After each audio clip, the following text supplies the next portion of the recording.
is a demonstration of mitosis using the cells and chromosomes printed from the document available in the lab instructions.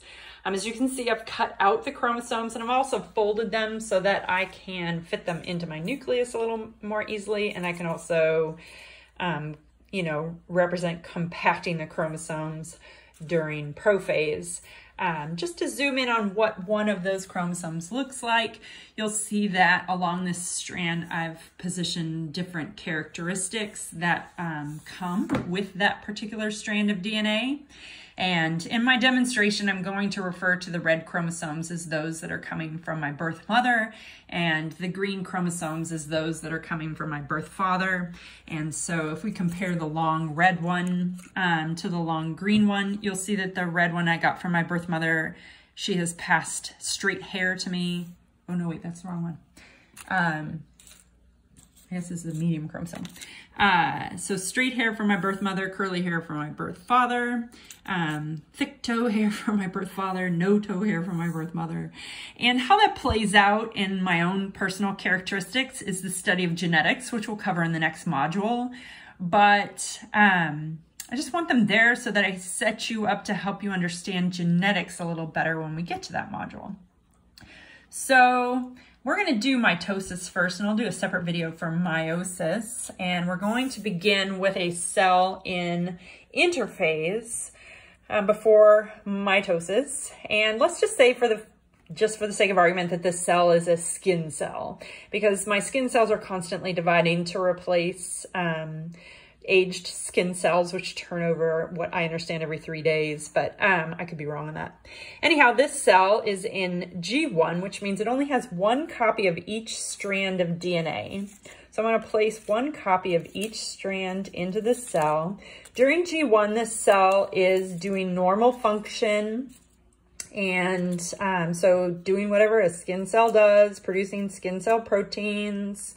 I've been in the sun a lot lately because I understand that vitamin D is really good for fighting COVID. So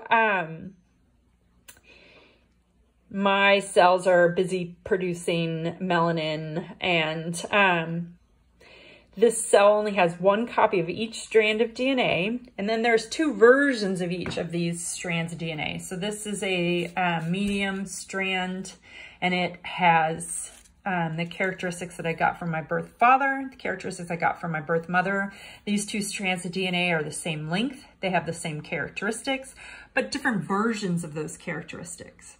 And so we refer to this pair as a homologous pair. They're not identical. They just carry the same characteristics. And so you have, in the human cell, you have 23 homologous pairs, although that 23rd pair in men isn't really technically homologous, but we'll get to that when we talk about genetics. Now, during S, every single strand is duplicated. So I'm going to put a duplicate copy in for each of these strands of DNA. And these are identical copies. So where it says straight hair, the copy is also straight hair. So these are two copies of that strand that I got from my mother, two copies of that strand I got from my father, and lastly, two strands of that one.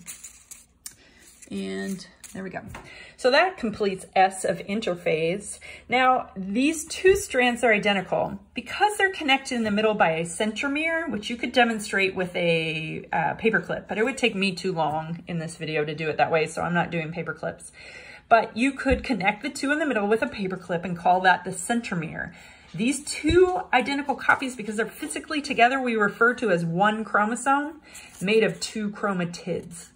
So that's the terminology. It's a little clunky, but that's how they refer to it. One chromosome made of two chromatids. This is a second chromosome made of two chromatids. These two are homologous to each other because of the same length and they carry the same characteristics. Then we move on to G2, where the cell continues to function normally and starts to produce structures it needs to do cell division. And all this DNA should be contained within this nucleus. It's completely intact, but it's hard to demonstrate this without using up a little more space. So then we move to prophase. This requires proper cell signaling in order for a cell to move into prophase. That's a little more detail than we need to get into in this model. You'll see that my prophase model, the nucleus is dissolving. I've drawn in some spindle fibers forming. So there's a centriole here and a centriole here and the spindle fibers forming between them. My DNA is going to become more condensed during this prophase. And so all of the same DNA is still here, it's just becoming more condensed. And so under the microscope, you can actually visually see the chromosomes because they become so condensed. You can see these sort of ropey lengths, which you should have discovered during activity 1. Then when prophase is complete, we move into metaphase. And so in metaphase, these spindle fibers that started short extend all the way across the cell, and they attach to the centromeres of these chromosomes and pull them to the middle of the cell. And so they're all across the middle, and there's some three-dimensionality here, so that's why I'm stacking them on top of each other, because I have this space here. It's called the metaphase plate. And it's the space across the middle where I can place these chromosomes. Then when we move to the next phase, which is anaphase, these chromosomes that are in the middle are getting pulled apart. One gets pulled up, one gets pulled down. The identical copies, the chromatids are separated from each other. And so one goes up, one goes down, and each chromosome is being pulled to each side, and it's being pulled from the center of the chromosome, which is called the centromere. That's where the spindle fiber attaches. So it gets pulled over here. And once those chromosomes are pulled to either side of the cell, that will signal the cell to move forward into telophase. And so I've got a clump of DNA on this side of the cell. I've got a clump of DNA on this side of the cell. That's going to trigger telophase, which is number 5 on my sheets.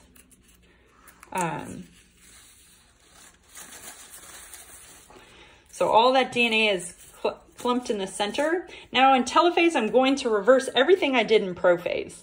So I dissolved my nuclear membrane in prophase. Now I'm going to reform one on each side. I made spindle fibers in prophase. I'm going to dissolve those. I compacted my DNA during prophase. Now the DNA can relax and allow it to go back to normal functioning. And then that cell would enter into, once it's finished with telophase and cytokinesis has occurred, that cell will enter into G1. Each of those cells will enter into G1 of interphase. And that completes mitosis.